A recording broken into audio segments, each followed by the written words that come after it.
Here's what's coming up on this month's new episode of the Business of Cleaning podcast. Darrel Hicks has devoted the last 40-plus years of his life to educating people on infection prevention and control as it relates to hospital cleaning. Darrel tells us why he's so passionate for infection prevention.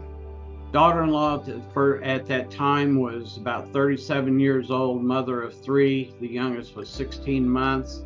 And she was very athletically involved in running half marathons. And so she was doing a lot of working out in the gym with lifting weights, had a trainer getting her ready for, the next competitions. And so she got an infection in her hand between her thumb and her first finger. And it didn't go away. And in fact,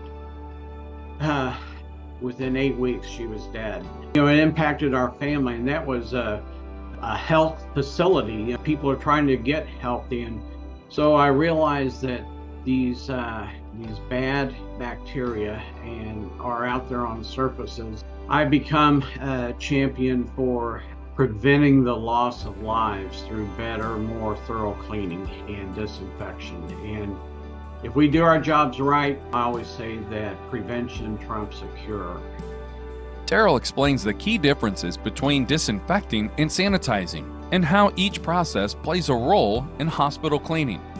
Sanitizers will get the reduction of maybe 99% or 99.9%. The EPA definition of a disinfectant is that it has to have a 6-log reduction. That's a 99.9999% reduction.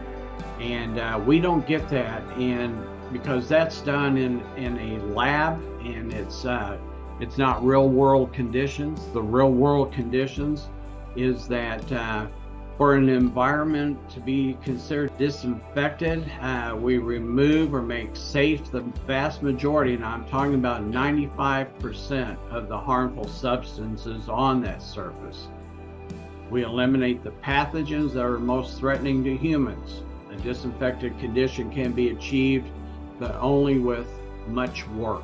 This month's new episode goes live beginning on Wednesday, September 18th. You can listen to us on Spotify, Apple Podcasts, iHeartRadio, and a video portion on YouTube.